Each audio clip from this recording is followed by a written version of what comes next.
The United States draws millions of visitors every year with the promise of world-class cities, deep historical roots, and natural wonders found nowhere else on the planet. But travelers often underestimate the sheer physical size of the country. The landmass is so expansive, it's carved into 6 distinct time zones. A 3-hour flight from New York to Chicago only covers a third of the continent. When you force New York, the Grand Canyon, and Hollywood into one 10-day trip, you aren't vacationing, you're just commuting. Fighting these distances means you spend more time in airport terminals than at the actual landmarks. Failing to respect this immense scale turns a potential dream trip into an exhausting, expensive battle against your own itinerary. The costs of poor planning are literal. Between last-minute domestic flights and one-way car rental fees, you can easily waste thousands of dollars on inefficient transit before you ever buy a meal. To avoid this, you have to acknowledge the core trade-off of American travel: scale versus immersion. You can see a few icons across the whole country or truly experience one specific region. The solution is to abandon the generalized national bucket list in favor of targeted regional playbooks. Which playbook fits you is determined by 2 hard variables: your total budget and your exact number of days on the ground.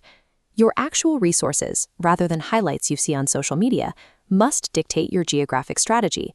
The sprinter strategy is for those determined to see major icons on both coasts in a single 1 to 2 week window.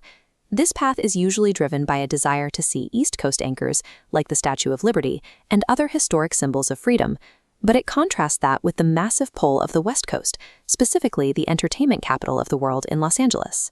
Choosing RES requires booking multiple domestic flights and accepting a very high daily budget burn. You are paying a premium to overcome the geography. This strategy results in a highlight reel. You win the ultimate bragging rights, but you sacrifice deep immersion in any single city. The urban corridor approach focuses entirely on the dense, neighboring cities of the East Coast, where travel times are measured in minutes, not hours. This strategy utilizes the region's rail network to bypass airport security and car rentals. You can move from city center to city center while avoiding the stress of American traffic. By staying in this corridor, you get deep cultural access. You can go from Broadway shows in New York to the world-class art collections of Chicago and Washington with very little friction. This places you in the nation's highest concentration of political history, where landmarks like the White House are just a short walk or train ride away. The trade-off here is a total lack of nature. To get this level of urban density, you have to completely abandon the country's legendary parks and mountains. This playbook optimizes for cultural density and logistical ease, provided you are satisfied with a purely urban experience.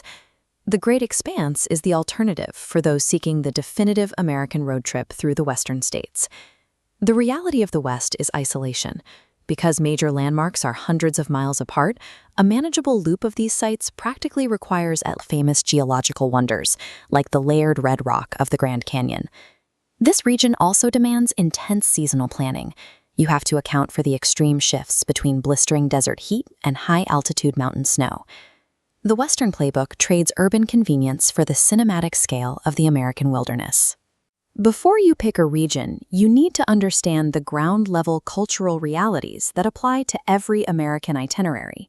American tipping culture is not optional, which means menu prices are an illusion. Once you add sales tax and a standard 20% tip, your actual cost is significantly higher than what was listed.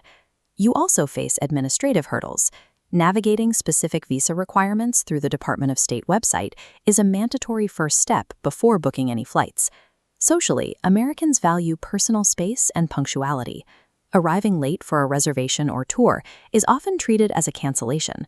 Failing to factor in an extra 20% for these hidden service costs will inevitably blow up even the most carefully planned budget. To decide which path is right for you, run your resources through this simple framework.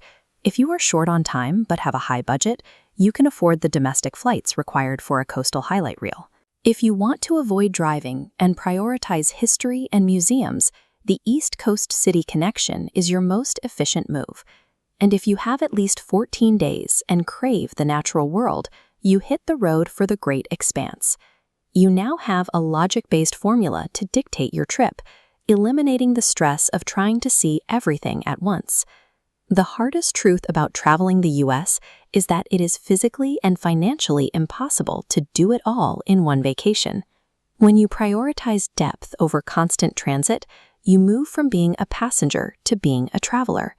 The regions we've explored show that the U.S. is not a monolith, but a vast collection of regional identities, where each state offers its own distinct personality and landscape. Pick just one region to master now, and save the rest of the continent for the return trip that you'll inevitably want to take.